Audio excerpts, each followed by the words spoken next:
TV7 Israel News is made possible thanks to your generous donations.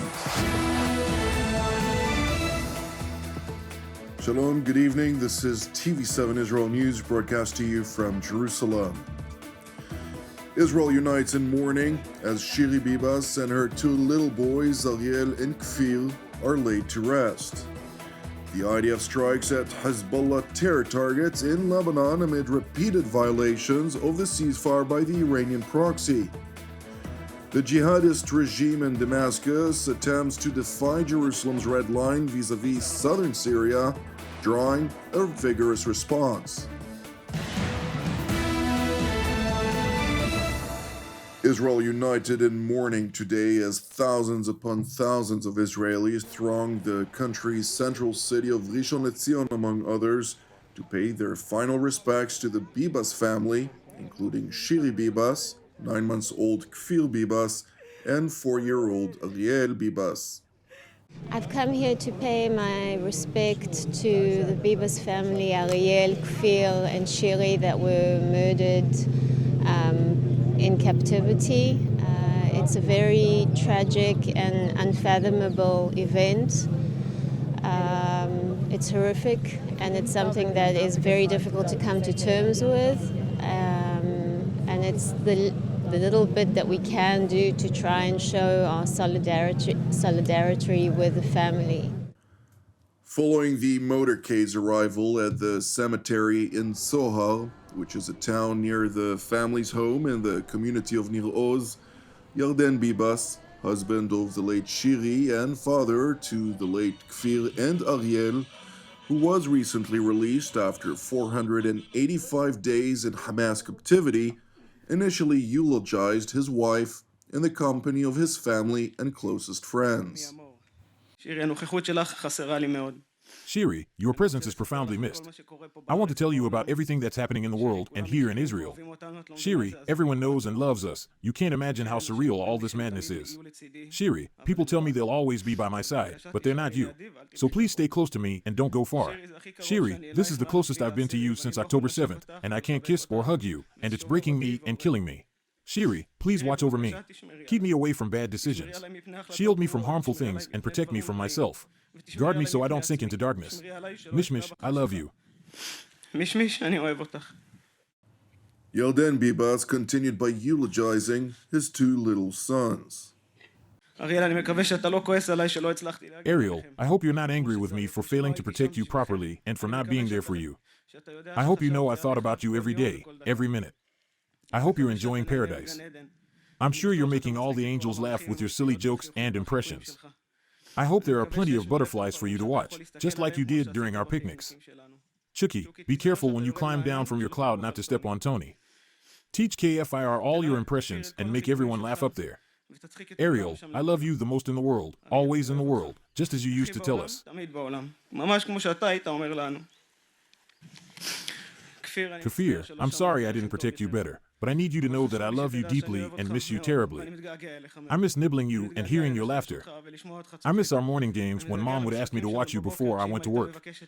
I cherish those little moments so much, and I miss them now more than ever. Kfir, I love you the most in the world, always in the world. I have so many more things to tell you all, but I'll save them for when we're alone.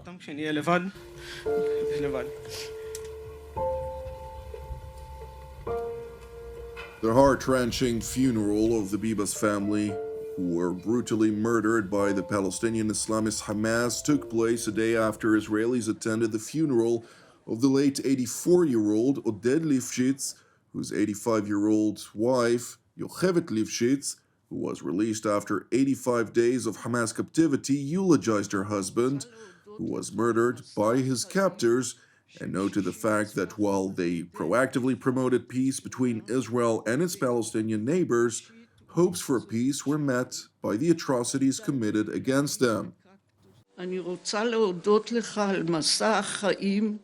I would like to thank you on the journey of life of 67 years that we spent together. We built a family and a generation that will go on that has so much to be proud of.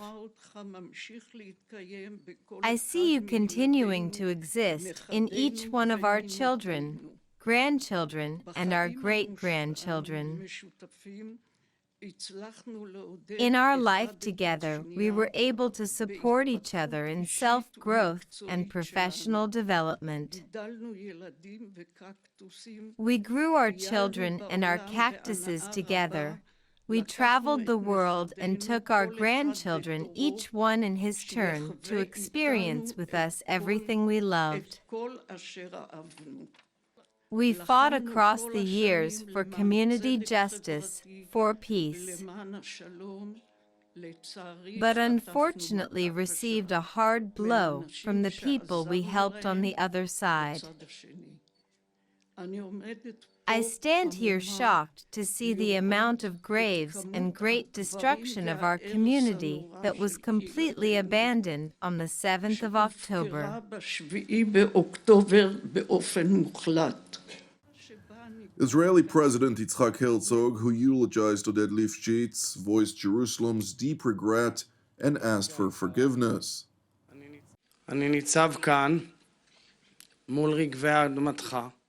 I stand here on the soil of your homeland as President of the State of Israel. On behalf of the State of Israel, I ask you, beloved Oded, I ask Yehoved and your dear family for forgiveness.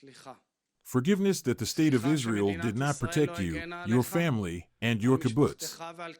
Forgiveness that in the face of such inhuman cruelty, you were left to stand alone. Forgiveness that we did not manage to rescue you and bring you and all your friends home safely out of the clutches of the murderers. I ask forgiveness.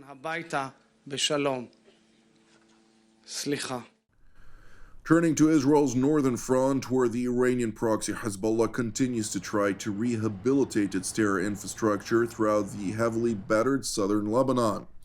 Consequently, in accordance with the ceasefire's outline, Israel Air Force aircraft struck Hezbollah terror operatives in the area of the Bekaa Valley.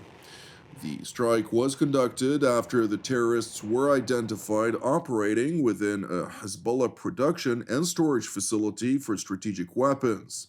The IDF spokesperson's unit stressed that the activity in the sites constitutes a blatant violation of the ceasefire understandings between Israel and Lebanon. Meanwhile, in Syria, the IDF conducted a limited operation to frustrate the al-Qaeda-linked Hayat Tahrir al-Sham from deploying in southern Syria, in line with Jerusalem's declared policy regarding territories south of Damascus. According to the IDF spokesperson's unit, the IDF struck military targets in southern Syria, including command centers and multiple sites containing weapons.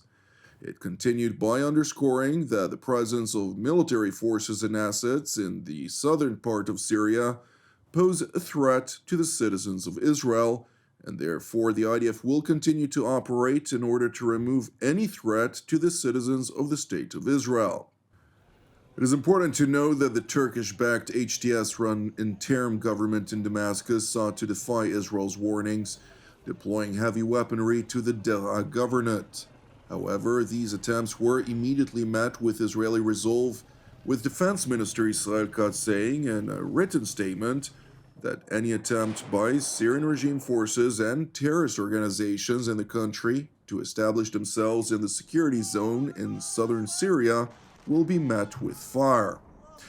Meanwhile, during the HTS-led Syrian National Dialogue Conference, a member of the committee condemned Israel for its incursions into Syrian territory and demanded an immediate and unconditional withdrawal. The condemnation of Israeli incursion into Syrian territories as it is a big violation of Syria's sovereignty, and calling for its immediate and unconditional withdrawal. The refusal of the provocative declarations by Israel's Prime Minister and calling the international community and regional organizations to take up their responsibilities towards the Syrian people and to pressure to stop the aggression and the violations.